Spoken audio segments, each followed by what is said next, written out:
Alright, fellows, how are y'all doing? It's been some time since I uploaded the review for Stranger Things 1 and 2. I gotta tell you, the response for that video was pretty overwhelming. Thank you for your support, fellow. I really appreciate it. I swear to God, the lights were flickering because the waves were so high. I got something in my eye. Let me go get a tissue. These are not just tears, by the way. Just to be clear, I'm not crying at all. All jokes aside, I think the video will perform okay when season 5 is about to release, like a week before its release. At least I hope it does. That's the plan to upload it early as possible so the video will reach a lot of people. I was really thinking twice about this video as well, but I'm gonna stick to my plan, upload the reviews, and then upload a video on the first shadow, which will include fan theories as well. And I'm gonna stick to it. Let's just see where it takes me. So without any further ado, let's get into the video. So yeah, man, when season 3 came out back in 2019, June 4th, yeah, June 4th, the hype was over the roof. Every other day, Netflix was putting out a promotional material. By the way, season 5 promotion is not good. I know it's a bit too early to say that, but I'm pretty sure not a lot of people are aware that season 5 is about to come out. They really have to do something about this. Maybe will next month since it's coming out on November 26th. Let's wait and see. But I'm very sure the promotions for season 3 were the best. For season 4, it was mostly just interviews, and no offense, at that time, no one cared about Stranger Things because the gap from season 3 to season 4 was so damn long, and the actors almost look unrecognizable when they were adults at that time. During the third season, I remember there was so much buzz around it because it was one of the most expensive TV shows to come out at that time. Stranger Things wasn't exactly known for being colorful and fun. But in the trailer, we saw this huge mall with so much colors, and it happens in the summer, which was pretty unusual for this show.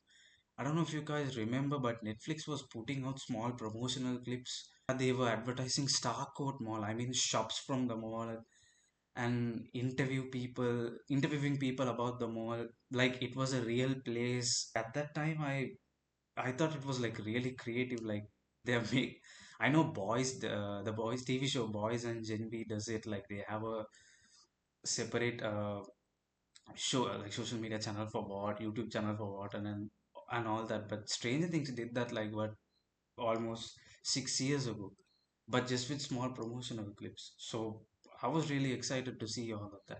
Let me see if I can find these clips. The promotional clips were almost based on this mall. Since I was so obsessed with the show at that time, I was Googling about it almost every day. And I found out they actually built a set. And yeah, the hype was very, very real. That was really a great time to be a Stranger Things fans. I still remember refreshing Netflix again and again to see if the show is out and all of that. Like it came out exactly at 12:31, and from 12:20 I was just refreshing just so that just so that I could watch it earlier. That was a crazy time. Anyway, enough with the yapping. I'll get back to the point. At that time, I mean at 12:31 I refreshed it and I saw it and I clicked on it and I watched it. Like for the next 8 hours I didn't do anything. I was just there watching Stranger Things. And the next day I watched it again with my brother. And then 4 days later I watched it again. Just within the first week I watched it 3 times. Like I'm like a die-hard Stranger Things fan. At that time, at least. Now it has reduced a little bit.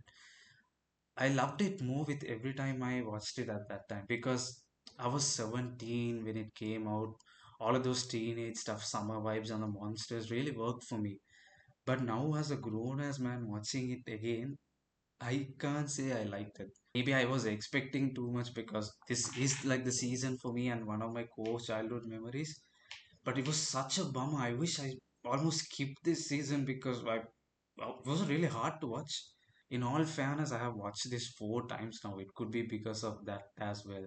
But let me explain in detail why season 3 doesn't work well as a successor to season 1 and 2. It's so clear they were going for a different style in season 3, which was mostly action, comedy, teen drama. But it completely negates the soul of Stranger Things, which is the horror mystery element. That was here, but it was very little.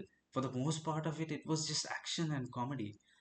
As a teenager, I found these elements funny. Just to name a few, Hopper, Joyce fighting Alexei, and his comedy track. Maybe because I've just turned into a sad fuck now.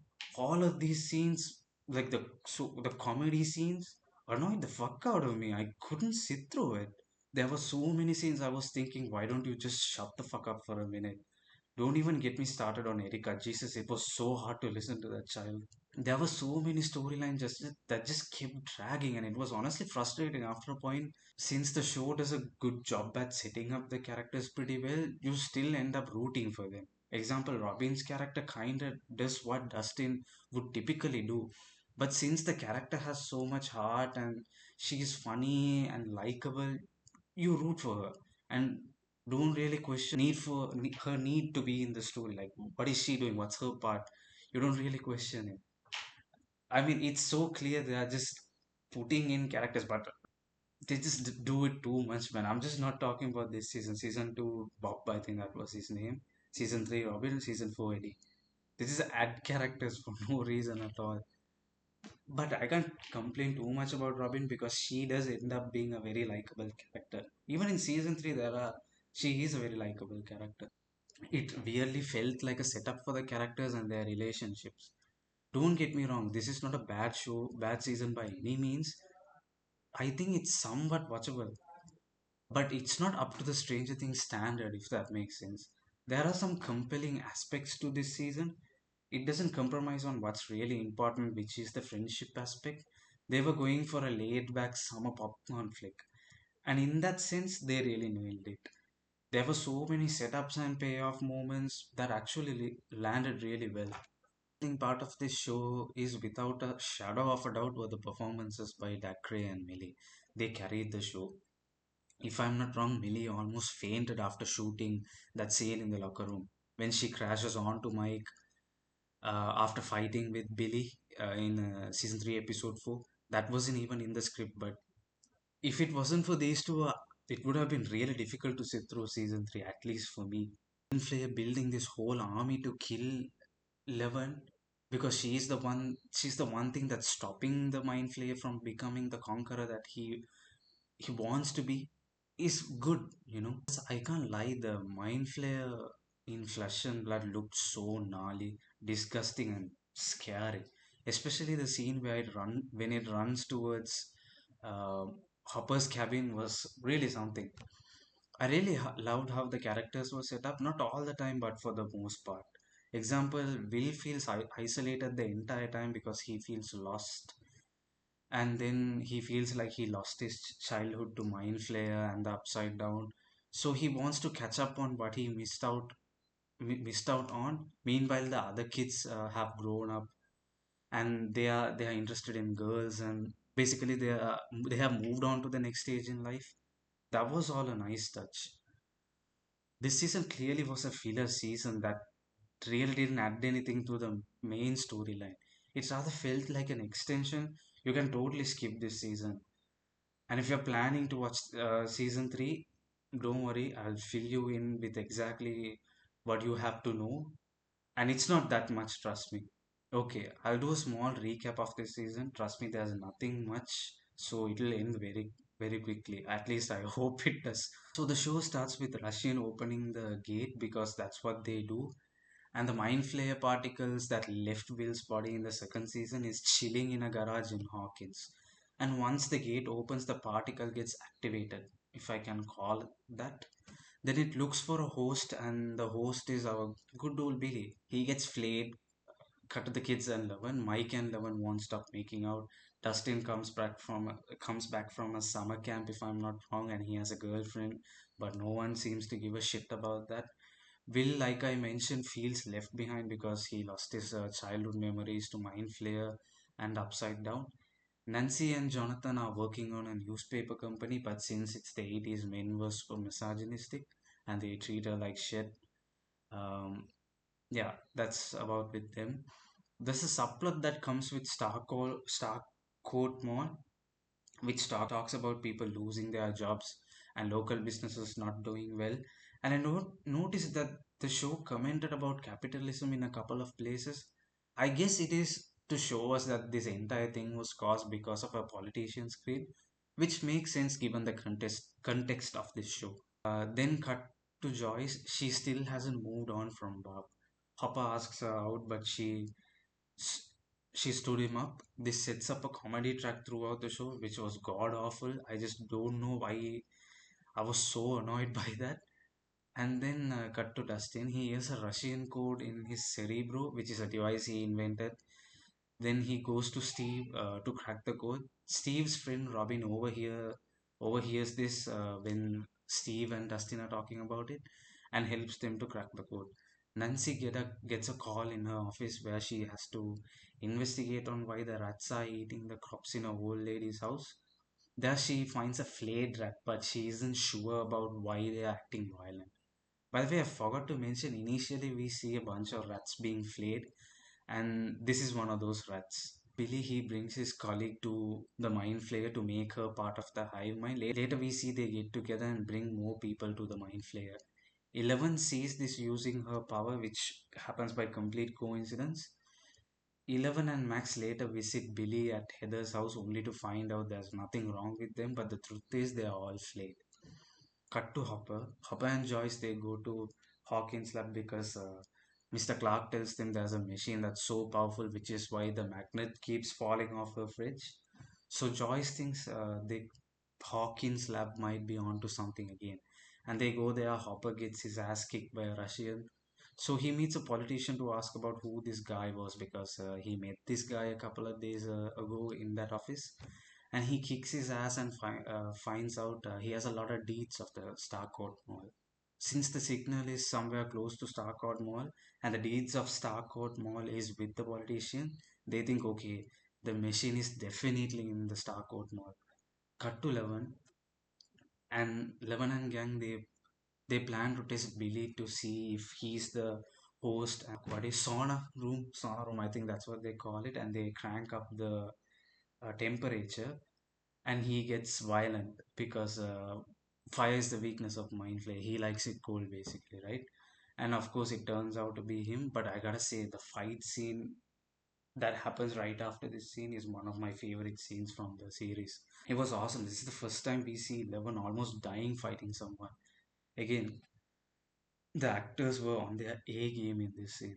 Cut to Steve and gang, they try to get to the storage unit because the code leads them there, but they can't directly go there because that place is basically surrounded by security guards, like armed security guards. So they send Erica through a vent to get there and open the door. Call me whatever you want, but Erica was so annoying. I hated her so much. I know she's a child and I'm not supposed to be rude, but god damn, please stop talking, dude. And then cut to Hopper. He goes on to Russian's house, gets his ass kicked again, but kidnaps a scientist from there who happens to be Alexei, another scapegoat who was born and raised in the Stranger Things universe just to be killed, just so that you will feel like, oh, the ending is so emotional. One of those cheat code situations. Cut to 11 and gang, they are at the hospital with Nancy to check on Driscoll. And surprise, there are other flayed people there as well. A very good action scene happens here where 11 beats the flayed. The monster version of it, it was really well done. Cut to Steve and gang, they are messing around in the basement, and Steve and Robin gets caught, but Dustin and Erica escape, but later they come back and rescue them. This entire storyline was a huge unnecessary drag. I absolutely hated it. I couldn't sit through. I don't know why. Everything I liked back then about this season, I hate it now. Cut to 11, she tries to infiltrate Billy's mind just like she did with Terry Ives in season 2 to see what happened. And there she gets to see Billy's past. We get to see he had a very rough childhood. He was abused by his dad and all of that crap.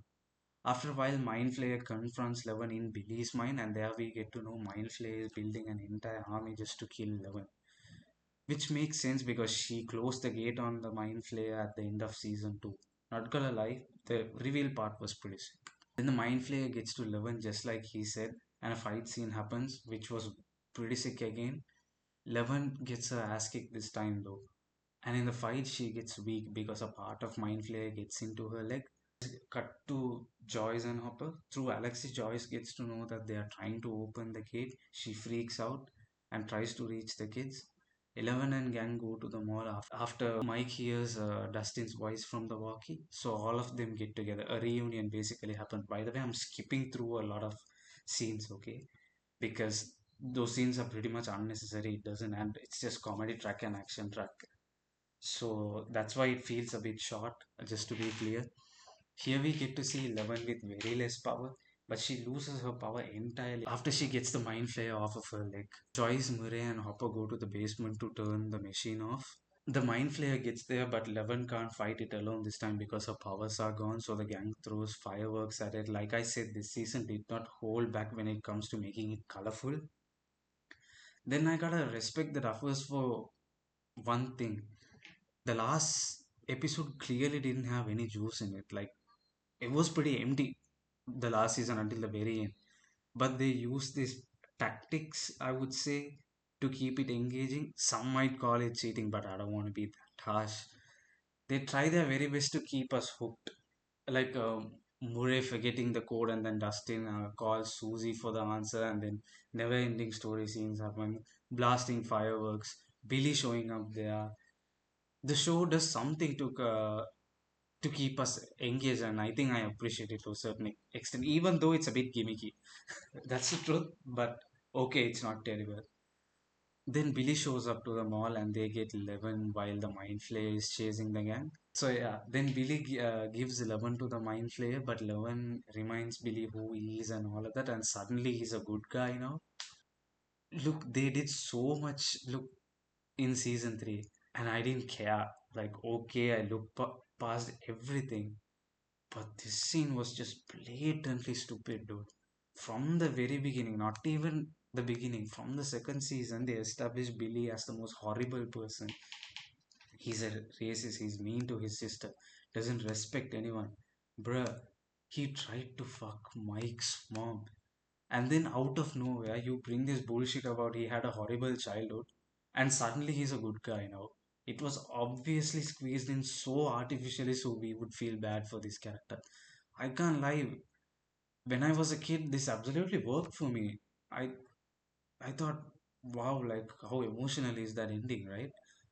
But now I just can't stand when the movie or a TV show does something stupid like this. It's not even stupid, it's just lazy writing and honestly a bad way to put an end to this character. Like you could have, I feel like they could have done so much more with Billy and just killed him as a bad guy who embraced it, who embraced the darkness, like Vecna. Then Billy sacrifices himself because he is a good guy now, I guess. Hopper fights the Russian guy in the basement and kills him. He struggles to get away from the machine during the fight, but the gate has to be closed. Joyce closed the gates, the machine explodes. Hopper dies because of that for the time being, at least. Joyce moves out of Hawkins to California, and that's about it. The show ends. I don't want to get into the rest of the details. I mean, it ends on a sad note because Hopper dies, but I quite literally skipped to the ending because this season was really hard to sit through. I'm not gonna lie. I know I'm a fan. I'm not supposed to be saying all this, but it's just how I feel, man. So yeah, man, I never thought I would say this, but without a doubt, the weakest Stranger Things season, although it had some compelling points to it, I think it's better if you just skip it and everything you have to know, it's mentioned in this video, so you're welcome. I still think it's okay-ish, it's not terrible, but I guess if you're into the teen drama, this might work for you. Still, the another video which will be this season 4 review. Bye.